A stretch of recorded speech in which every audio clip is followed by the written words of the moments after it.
Kjartan, 1-1, bara hvernig tilfinning?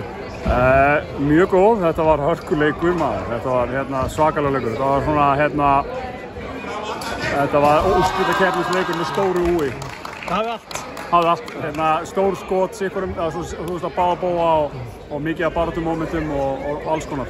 Ég vil spyrja út í risastórt aðeins í lokin sem hefði getað haft bara mikið að segja þennan leik. Kristur og Villa, hvað fannst þetta?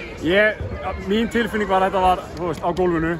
Ég náttúrulega vissulega mjög hlutdrægur, held mjög mikið með öðru liðinu, þannig að ég ekki kannski réttast aðalinn til að spyrja þetta, en fólk sem ég er búið að koma til mín núna fyrra bræð og segir þetta hafi ekki réttu dómur en ég menna, þú veist, ég eftir að sjá þetta, bara enda á því að skipta einhver máli, en já. Kannski ástæðan fyrir að þetta hefði getað skipt máli var að þið voru alltaf að klúra fyrir vítum. Já, mín nálgun og það allt saman bara að koma sér á vítalínuna í fögnum því. Svo bara körfuboltaguðirnir þeir sjáum rest. Ok, þannig að þú ert að geta alltaf búið út af því? Ég meina, bara menn að koma sér á línuna, það bara út af það gengur það.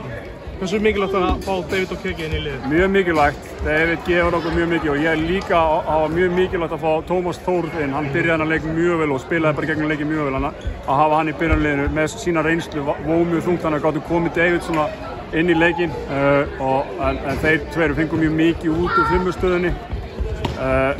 Þannig að við vorum að spila litlir fyrir norðan og svona okkur fannst þetta vera líklegra og vænlegra með þessa línu og þeir bara gerðu helling, líka bara að fá David varnarlega, hann kom vera mikið hérna fyrir aftan.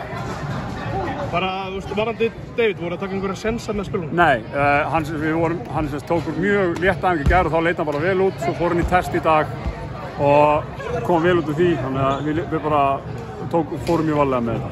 Klóna Ararsvöldni í restina, geggjaður? Já, frábær, og bara mikill andi í honum, bara báðum endum, hann gefur sér allan í leikinn, þannig að það er svo gaman að fylgjast með svona, hann er aðsóknsmikill, held að það sé orðið sem við getum notað.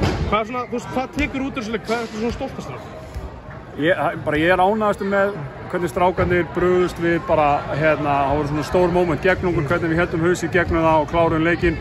Þannig að svona ef við horfum á liðið, þá finnst mér það að vera svona stóra í þessu. Ef við horfum á félagið, finnst mér að viðburðurinn geggjaður og bara andinn í húsinu og stuðningunum frá fólkinu okkar, þannig að það er svona tvennt sem að tekur út úr kvöldin, en fyrst og fremst er ég náttúrulega fókus á lið og ég er rosalega ánægður hvernig strákarnir bara svona náðu að sigla þessu heim einhvern veginn og voru í mómentinu. Það eru svo mörg stór móment í svona leikjum og það ert einhvern veginn bara að halda sjó og halda haus og þeir gera það mjög vel. Að fólkinu, stemningi, geðvik?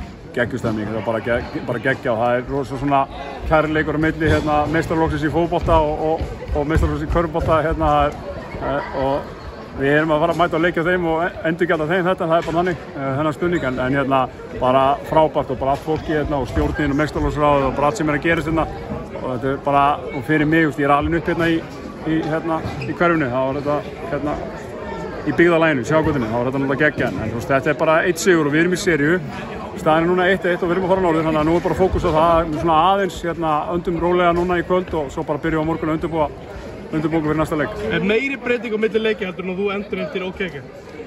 Já, við gerum alveg taktiska breytingar og mér fannst það, mér fannst við bara svona hitt ágætlega á það gameplan, þannig að við gerum alveg einhverja taktiska breytingar líka og núna bara förum við og sjáum hvort það sé tilefni til að gera eitthvað meira, bara rýnum inn í leik, rosalegur, því að horfa á Leigursby og bara luxus, það er rosalegur luxus að vera með Hjalta Viljámsson með sér í þjálfarteimi, hann er náttúrulega bara svaðalegur, leikgreinandi og bara hafa hann með sér á bekknum, hann er svo geggjaður þjálfari að þetta er núna bara setjumst við niður og förum að greina hann að leik. Takk fyrir þetta. Takk.